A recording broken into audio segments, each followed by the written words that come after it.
What if I told you that a man once became rich within 24 hours, not by luck, not by inheritance, not by some miracle of chance, but by the law of definiteness?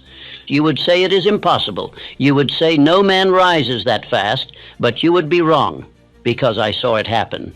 There was once a young preacher named Frank W. Gonzalez, a man with a dream so vast it seemed foolish to the world. He wanted to build a college where young men and women could learn how to think, not what to think. But he had no money, none. His church was small, his congregation poor, his influence limited. For years he wished for $1 million, and for years nothing happened. Then one night, after long defeat and disappointment, he made a decision. Not a wish, not a hope, a decision. He said to himself, I will get that $1 million within a week. He stopped daydreaming and began thinking with fire.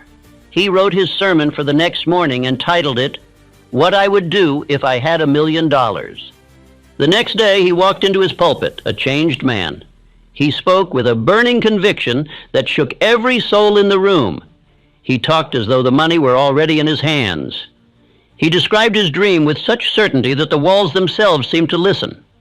And within 24 hours, a man who had sat quietly in that service, Philip D. Armour, sent for him. Armour said, I believe you can do what you said you would. Here is your $1 million. In a single day, Frank W. Gonzalez crossed the line between wishing and commanding, between poverty and wealth, between indecision and definiteness of purpose. The school he built still stands today, the Armour Institute of Technology. It is proof in brick and stone that the law works. Now listen to me carefully. The difference between the man who hopes for riches and the man who commands them is this: decision. Gonzalez didn't say someday. He said now. He didn't wait for opportunity. He created it by the force of his definiteness. You say you want to be rich, but how badly? Badly enough to decide that you will be? Badly enough to act today as if your fortune must be secured before the sun sets again? That is the test of faith. To move as though your goal were already achieved, to speak as though you cannot fail, to act as though the world has no choice but to yield to your determination. The law that brought $1 million to Gonzalez in 24 hours has never been repealed.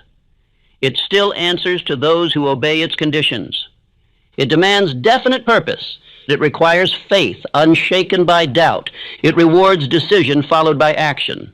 Do not sit there and think this story belongs to another man or another century. It belongs to you. Every man who listens to this with faith holds the same power within his own mind.